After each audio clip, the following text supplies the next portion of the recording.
Si est la dernière ligne droite et je suis plus que jamais déterminé à porter avec fierté et amour les couleurs de la France.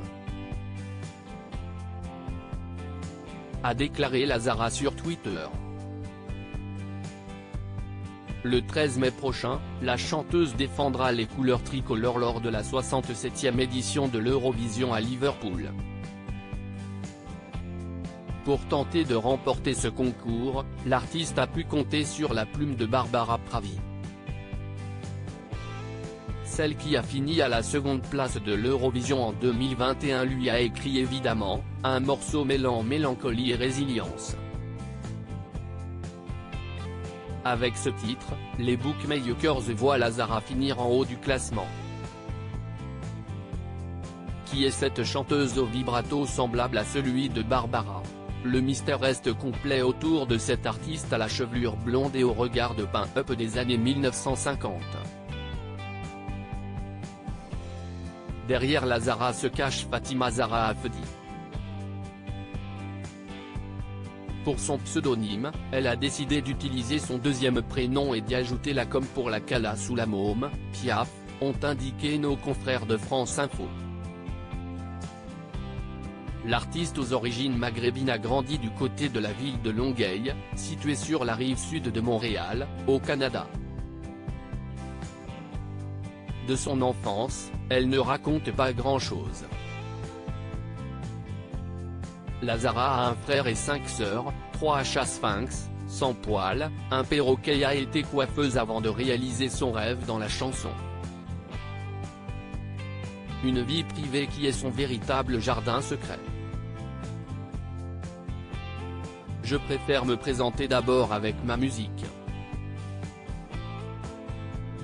Ne pas dire mon nom, mon âge, ni raconter d'où je viens, si est une manière pour moi d'éviter d'être mise en boîte, précisait-elle dans les colonnes de la presse en juin 2021. Lazara, son âge, un véritable mystère dans différents portraits et interviews. Lazara est décrite comme une chanteuse, compositrice et interprète de 25 ans.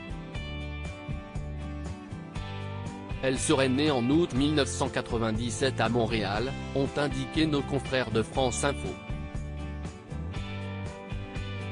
Interrogée sur son âge lors d'une session d'échange avec ses abonnés sur son compte Instagram, le 29 avril dernier, l'interprète du titre Tu t'en iras n'a pas souhaité y répondre. Jamais, ça ne va jamais arriver, a-t-elle insisté. Visiblement, le sujet restera encore longtemps tabou. Supérieur à Céline Dion, Patrick Fiori, Hugo Frey. Défilé de stars à l'Eurovision. Lazara, maman d'une petite fille il y a maintenant 3 ans, Lazara a posé ses valises en France.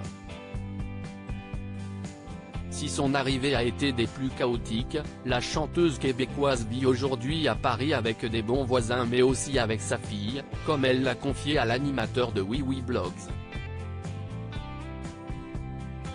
Lors de cet entretien, l'artiste a confié que la maternité l'avait totalement transformée. Je n'ai plus peur de rien. Parce que quand vous êtes maman, vous êtes obligé de faire ce qu'il faut pour survivre. Vous ne pouvez pas défaillir, ni avoir peur de qui que ce soit. A-t-elle déclaré. Et d'ajouter, la maternité a fait de moi une battante. Parce que je suis maman. Lazara, cette rencontre qui a lancé sa carrière passionnée de musique depuis son plus jeune âge, Lazara a enfin touché du doigt son rêve lors de sa rencontre avec le producteur de hip-hop montréalais Benny Adam en 2016. Déjà producteur de la chanteuse de R&B Zao, il lui a proposé de le retrouver dans ses studios d'enregistrement. Très vite, Lazara a montré toute l'étendue de son talent en reprenant les titres de la môme mais aussi du groupe de rap français PNL. Lors d'une interview accordée à nos confrères de Afficia, le 15 juillet 2021, celle qui est fan de Céline Dion, Billie Holiday et surtout d'Edith Piaf définissait son univers musical. C'est important pour moi d'avoir une couleur artistique qui m'appartient. Après, rien ne se crée vraiment du néant, donc on va reconnaître mes différentes influences musicales dans mes chansons. Des inspirations qu'elle a pu exploiter dans son premier album Traîtrise, sorti en 2021. Ce premier disque était un voyage introspectif à travers ses émotions et sa vie. Et le succès a très vite été au rendez-vous. Avec son titre Tu t'en iras, la Zara a décroché le disque de platine et a comptabilisé plus de 20 millions de vues sur YouTube. La même année, elle a été nommée comme révélation francophone au Energy Music Awards. Crédit photo, Slan Photographie via Best Image.